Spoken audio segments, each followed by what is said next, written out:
All right, hi everyone. I'm John Coghlan. I'm on the community relations team at GitLab. I work on the developer evangelism team within community relations. Michael and Jamie from my team are here. Hi, Michael and Jamie. Um, and one of the things that we work on as a team are speaking at events and also helping with the GitLab Commit event. And so I think I can bring a pretty good perspective to the topic that we'll be discussing today, which is how to get selected to speak at GitLab Commit. Before we get going, I just want to remind folks at GitLab, one of our values is diversity, inclusion, and belonging. And in order to ensure that our community is welcoming and inclusive, we ask everyone to abide by our code of conduct.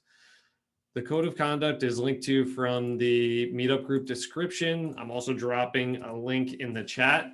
I'd ask everybody to review that and abide by it. And if you need to report a violation, you can send me a DM in the Zoom chat or email conduct@gitlab.com, and we'll work with you to address the issue. With that said, thanks everyone for joining us. And yeah, I'm really excited to see some familiar faces, but also some new faces, which I think is great.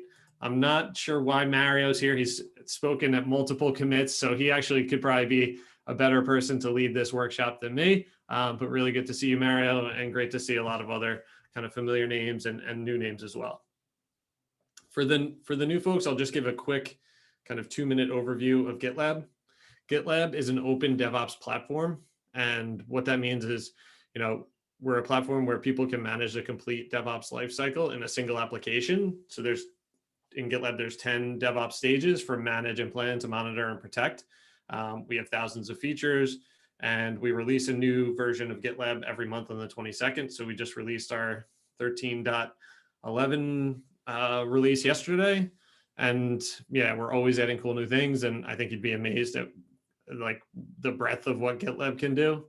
We're just getting started. I think, our roadmap is really ambitious and we have a great team. And because we release every month, there's always going to be cool new things for you to kind of play with and learn. So I'd encourage you to take a deeper dive if you're new to the GitLab community. One of the things that's interesting about GitLab is we're an open core company. And what that means is that we're open source. Everyone can contribute through merge requests, and that could be code contributions, translations, improvements to our documentation, lots of different ways to contribute to GitLab. Even submitting a talk to participate in our conference is a great way to contribute to the community. And we have some really cool community programs. Jamie, who's on the call, runs our meetups program and the GitLab Heroes program. Mario's a GitLab hero, so if you have questions about that, we can put Mario on the spot later. But yeah, we have some really great programs to encourage people to contribute and help them with their contributions. So if you want to get started, I'd encourage you to take a look at about.gitlab.com/community and find kind of the contribution path that best fits your interests and skills. Other things about GitLab that you might not know, we're the largest all remote company in the world. We still say that even though a lot of companies have been forced into remote because of COVID. But, I think we've never, really had an office, and none of our team works in offices. And so I think we truly live that all remote kind of culture and have created a ton of resources to help people. So if you're kind of new to working remotely, I'd encourage you to check out our all remote guides. And the other cool thing I like to mention about GitLab is we have great values. Our values are credit, and you can Google to find out what that means. But the one I like to talk about the most is our transparency value. And if you want to see how transparent we are, check out our company handbook. If you Google GitLab handbook, you'll find our 10,000 plus page handbook with everything from our company roadmap, strategy, how we run team meetings and one-on-ones, readmes for our leadership team and other folks on kind of their quirks and things that they, their strengths and weaknesses.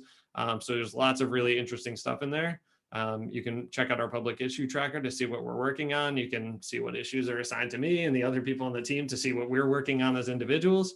And if you don't get enough Zoom fatigue from work and virtual events, you can also watch a lot of our meetings on our GitLab Unfiltered channel. But some of that stuff may not be interesting to everyone, but it's cool that we're so transparent. So before we get started with the workshop, I just want to kind of reiterate my remark earlier that this is being recorded. And so if you don't want to be recorded, please keep your camera off, but I'd love to see lots of faces as I go through the presentation today. Please stay muted unless you're, asking a question. The noise can be distracting to folks. I'd love to see where folks are joining from. So if you want to share your location in the Zoom chat, that would be really cool. If you're going to tweet about the meetup, use hashtag GitLab Meetup so we can find your tweets and retweet them. Yeah, and the last thing is just, I encourage everyone to close your browser, mute your Slack notifications, and really just try to relax and enjoy and be present.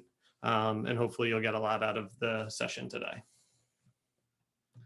So with that, I'm going to share a presentation that I put together that has some slides, and then this should take like 15 to 20 minutes, I would say. And then I'd love for us to have like time to do Q&A.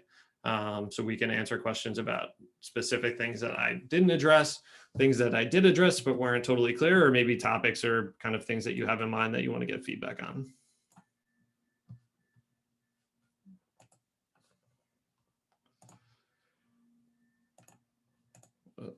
Let me try sharing that screen again. That didn't work.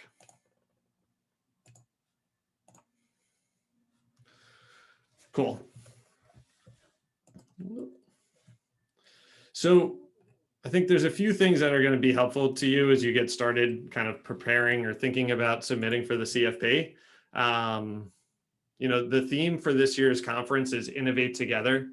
And this theme really speaks to our approach to kind of how we build our product, how we build our community.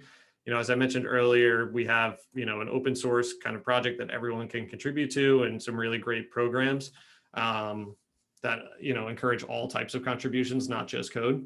And I think this is something that's really special and kind of unique to GitLab, and something that creates a lot of value for our customers and users. People don't have to wait until a bug or something gets prioritized in our backlog. They can go in and create the changes that they want to see on their own and get them merged in the next release in a few weeks time. And so I think that that's something that's pretty cool. And I think we're trying to kind of get that message out there more. This collaboration with our community, and that's part of the reason we're emphasizing it in this year's theme.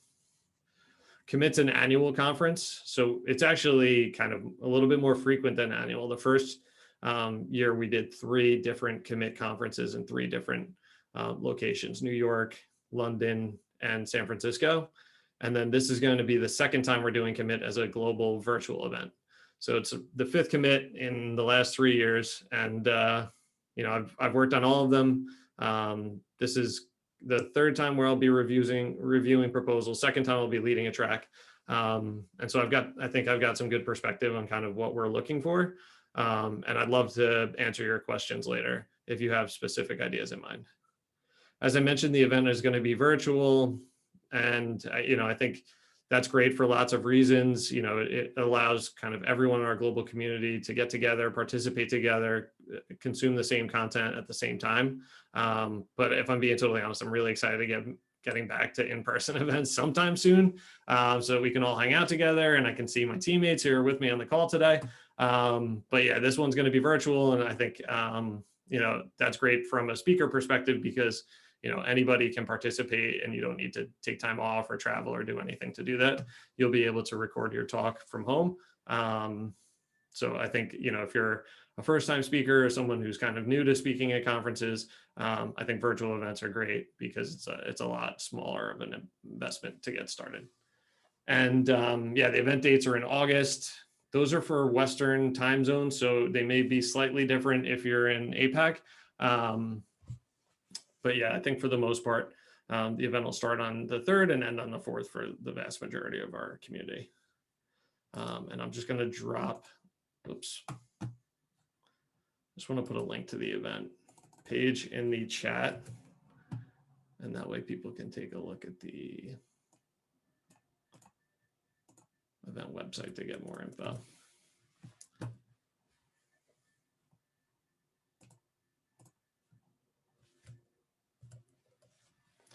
So just some more housekeeping stuff. The speaker timeline on the page, the CFP kind of submission page, you'll see that there's 3 different session lengths, 15, 30, or 45 minutes. We're really trying to kind of keep talks boxed into these like 15-minute increments because it helps with schedule building. So just keep that in mind as you're preparing your talk. The CFP is going to be closing a week from today on Friday, April 30th. So you have 1 week to get your submission in. And if you haven't submitted yet, don't worry about it. You're in good company. Normally we see about 50% of our submissions come in the last week. So lots of folks are still working on theirs, so you're not alone. After the CFP closes, we'll have a committee review those submissions, and then we'll follow up with folks in May. And then the talks will be recorded at least 3 weeks before the event date. So the recording window will be, kind of end of June into the beginning first 2 weeks of July. And as I mentioned earlier, the event dates are August 3rd and 4th. We have a long list of topics here, and I just want to be clear, like for folks not to confuse topics with stages or tracks, as you would see in a traditional conference. So these are not necessarily all going to be tracks at the event. These are just topics that are kind of things that we think could be good ideas to build talks around. And then depending on the content of the submission, you'll get assigned into a different stage. And right now we're planning to have, I think, 3 stages outside of our main stage, which would be like where the keynotes are happening. And so just keep that in mind.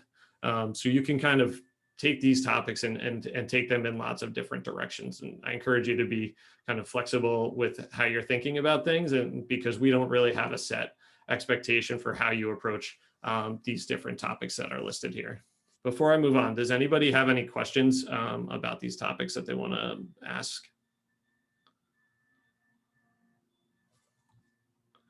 All right, cool. Question. Nodding nose. What's up, Diego? Yes. Yeah, so regarding the topics, when we do these talks, do you typically need to represent a company, or can you just represent yourself? You can absolutely represent yourself. So I think some of the folks that will be presenting, will be there and kind of talking about what they're doing in their professional lives. But if you have a talk that you want to do about things that you're using GitLab for on a personal level, or, separate from your company, that's totally fine too. Thanks. I have also another question. Does a talk have to be on just one topic, or can it be like, cover like two of them, or like I'm seeing like leading transformation and how to build a CI/CD. Can there be a talk that combines these 2 topics, or should it be strictly one topic? No, you can have a talk that spans multiple topics. I think one thing that we often find when we're reviewing submissions is that we call them architects. So the stage architect who's kind of putting the talks together for their particular stage, multiple people will want the same talk. And so then there's a bit of discussion internally around where that talk will fit best. But if your talk is spanning multiple topics, that's fine. And then if the committee deems that, they want to include that in the event, then there'll be some debate maybe internally around where it fits best. But I totally understand what you're saying, and I can absolutely see, how some talks will touch on multiple topics. Okay, thanks a lot.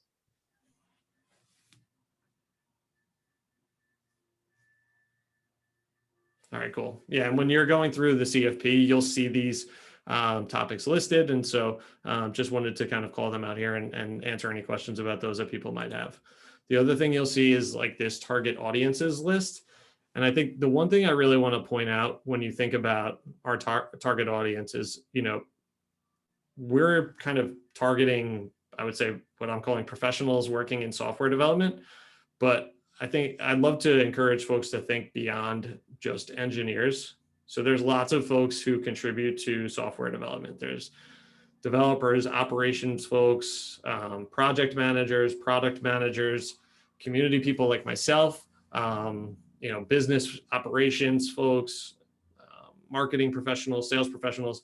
And so all of those, at least at a company like GitLab, where we're really passionate about kind of using our own product and drinking our own champagne, and so I would encourage you to think about, that audience, when you're thinking about this list of kind of target audiences as listed on the CFP, is like, it's not just developers and engineers. It can really be anybody who's kind of working in software development with software developers on technology, in technology.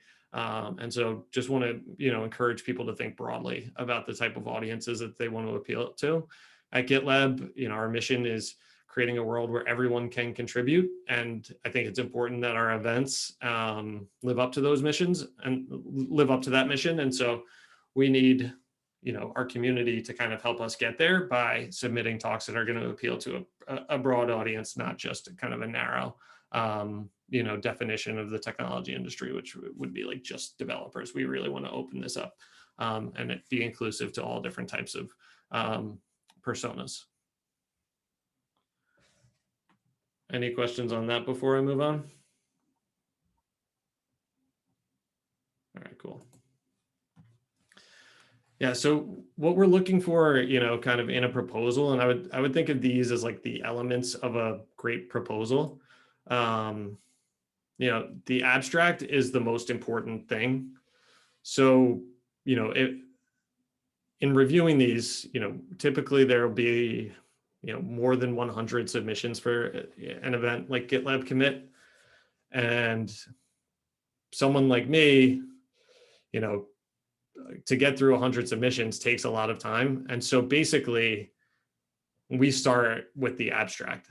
And so I'm not looking at the bio or, necessarily even like what is the topic or audience. Like, I think the first kind of thing that I'm going to look at is the abstract. And as I read through these abstracts, the one that catch my attention will note that, and then we'll take a deeper dive and look at, okay, where does this fit into the event overall? But I would say, that is the first box you need to check, is having your abstract in great shape. So I think like trying to think about which topic it fits into or what's the right audience and all of those things, are kind of maybe 5%. I would say maybe spend 5% of your time on that and 95% of your time on the abstract, and making sure that your abstract is really strong. Which brings me to my next point, like the elements of a good abstract. I think they need to be well written, easy to comprehend, and well formatted. This can be tricky, because of the nature of how we collect submissions, which is a Google form. So I would encourage you to have a document separate where you write your abstract. And once you kind of have, your edits complete, copy and paste from that into the Google form.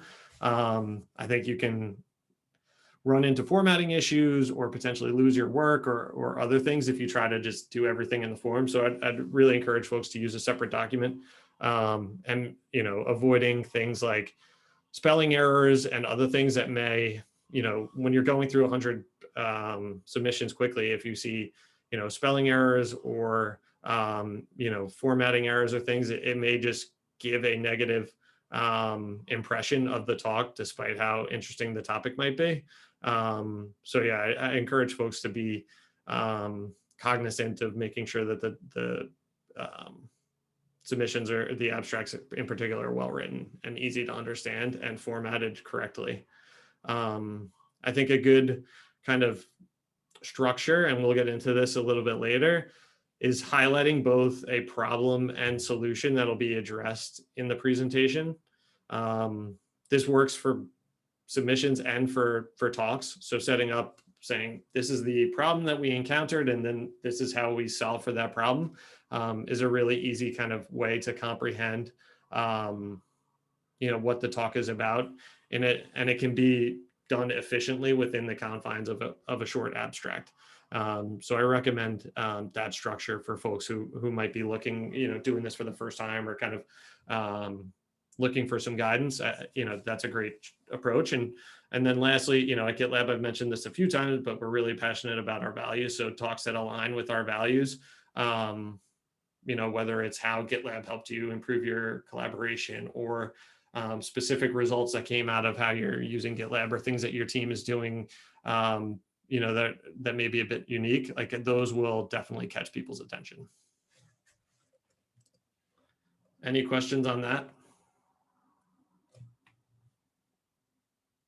All right, moving on. So these are some things that we want to hear about. We have that list of kind of topics that we presented earlier, but I think, there are within that topic, I just wanted to call out some kind of subtopics or things that are really kind of top of mind for our team. So trending topics that are interesting to the tech community, I would think of things like supply chain security in light of the SolarWinds attack.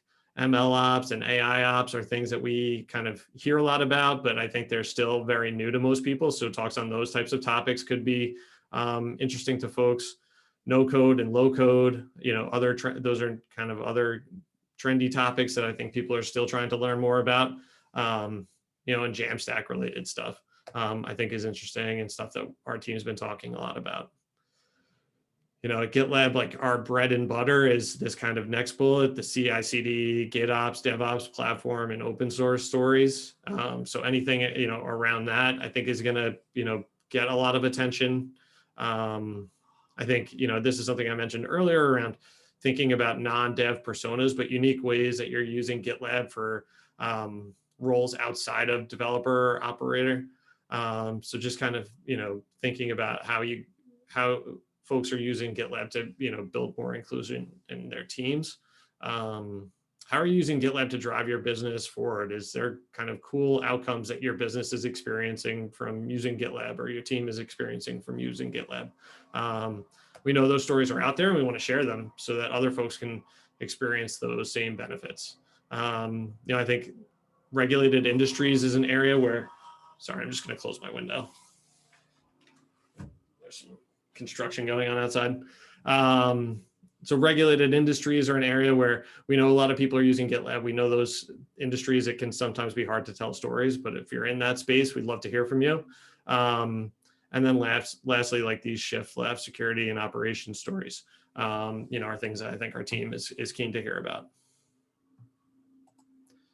So I'm going to break down a winning submission. I should have chosen one of Mario's since he's here, but I didn't know that Mario was going to be here. So I went with this submission from Sharon Alvarez. Sharon was actually had 2 submissions that she submitted for our last virtual event, and both of them got selected. So I felt like she must be doing something right. And so I elected to choose her talk. This one was actually selected for our main stage. So Sharon submitted the CFP cold, like she wasn't a person that we were really, in touch with or reached out to or anything like that. She submitted the CFP and it jumped out to us and we moved her up to the main stage because it was such a well-written proposal. And she did a great job with her talk. So it wound up being like a win-win. But I think there are some elements to this proposal that made it really stand out. And I was one of the people that, this first caught my attention and championed getting her elevated to that main stage. And so I just want to share like what it was about that proposal that really stood out to me. So just right off the bat, you can see, Sharon's doing 2 things by citing, Gartner and other research. I think, she's establishing that she has some subject matter expertise and understands her domain because she's, going basically saying, I know what's going on in this space based on this data. And, so that really caught my attention right off the bat.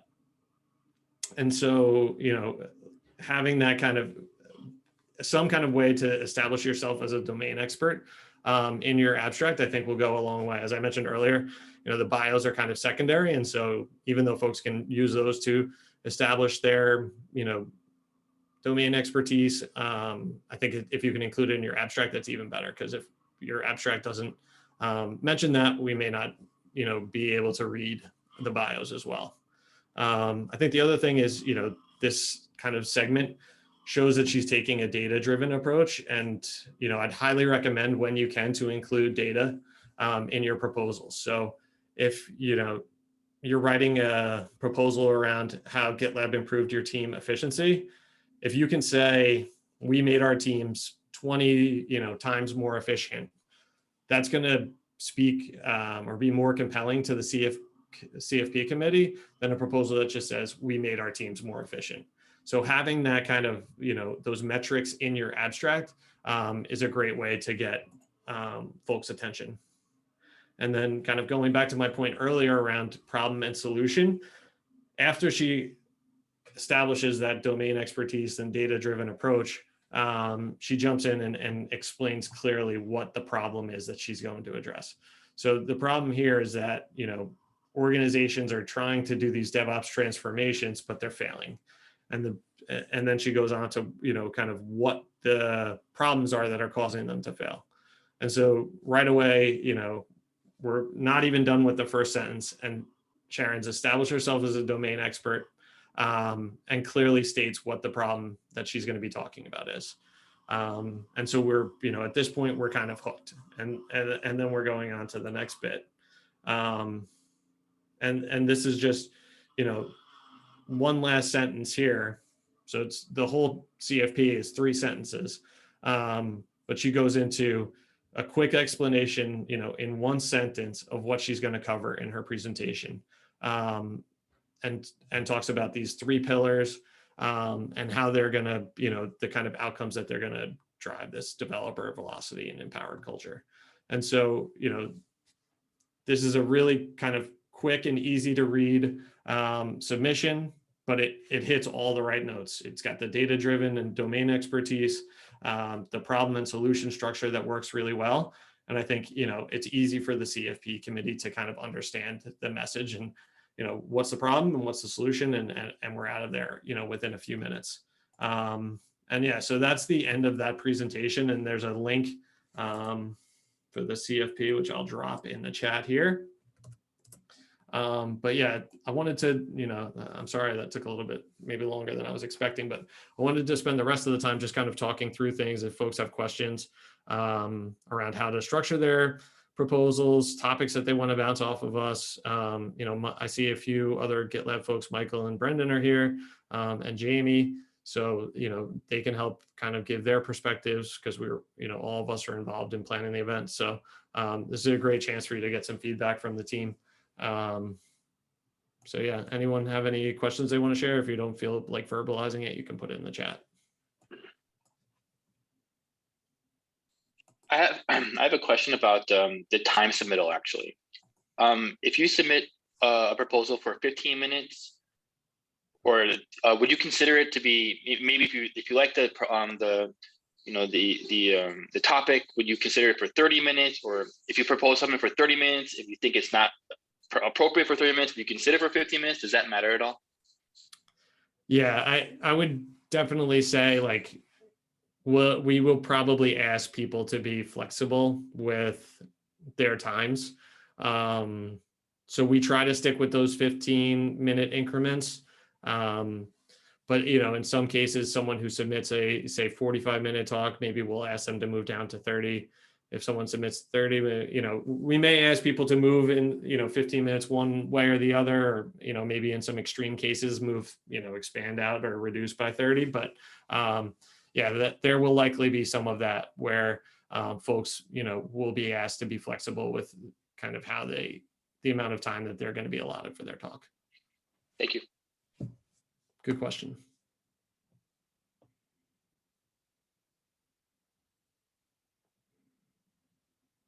Anyone else? Does anyone want to share? Mary, are you going to submit a talk this year? Yeah, that's what I'm planning, but I'm still working on that. All right, cool. Yeah, I'm excited to see what you've got.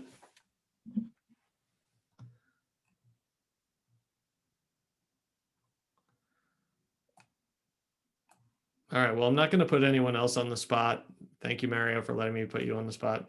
But I do see some other familiar names in here. So if anybody, you know, has questions, I'd love to hear them. Otherwise, we'll wrap this up. No questions, really. We were considering submitting 2 different talks. The one for the IEEE one would probably be the role diversity, and how we're, you know, doing a bunch of different adaptable stuff there. Would it be okay with the fact that we're not just using GitLab, but we're actually doing a lot of integrations to help with the role diversity aspects? Would that still be appropriate for a GitLab commit talk, especially if we do talk about and share what those integrations are? Yeah, absolutely. I think, because it's GitLab, we talk a lot about GitLab, but really we want to, be inclusive of other kind of platforms and other partners. Integrations are an important part of workflows for probably every organization that's using GitLab. And so I think that would be something people would be interested in. So definitely welcome that. And then with Raul, he's going to be doing the leading bit one, which will talk more about the DevSecOps aspect and the fact that, how to support healthcare and military and a lot of these other standards. So would that also be something that would be interesting, is that we also talk about the fact that we are doing standards work and compliance and certifications? Yeah, I think, as I mentioned, like stuff around regulated industries those can be hard stories for people to tell. And so, if you're kind of in a unique position where you can have, clearance or whatever you need to tell those, we'd love to be able to share those stories. So I think that'd be something that'd be really interested to a lot of our, customers and users in those regulated industries. He doesn't work for a defense contractor anymore. He works for Leading Bit now. But there are a lot of folks, in those types of industries using GitLab because of like the strength of our self-hosted product. And so I think there's a lot of people out there that are curious to hear about how other folks are using it, but can't talk about it themselves. And so if you have that perspective, that would be great. Yes, and that perspective of how to standardize what they're doing too. So yeah, okay, cool, thanks. Thanks, Solana. All right, anybody else want to verbalize a question? I'm not seeing anything in the chat. All right, cool. Well, as I mentioned, the CFP closes next Friday. If anybody wants to, reach out, I'm going to put my email address in the chat box. I'd be happy to do like one-on-one chats with folks about their ideas, or just go back and forth over email to help you refine your idea. If you want to send me your abstract for review before you submit so I can give you feedback, I'm happy to do all of that. So yeah, I would love to hear from folks and would love to have, some new folks and new voices at the next commit. So hopefully there'll be lots of submissions from the people here today, because I do see a lot of new names in the participants list. All right, cool. Well, have a great weekend, everyone. And thanks for participating, and hopefully you can submit. And if not, I'll see you at commit itself. Thank you, John. All right, bye.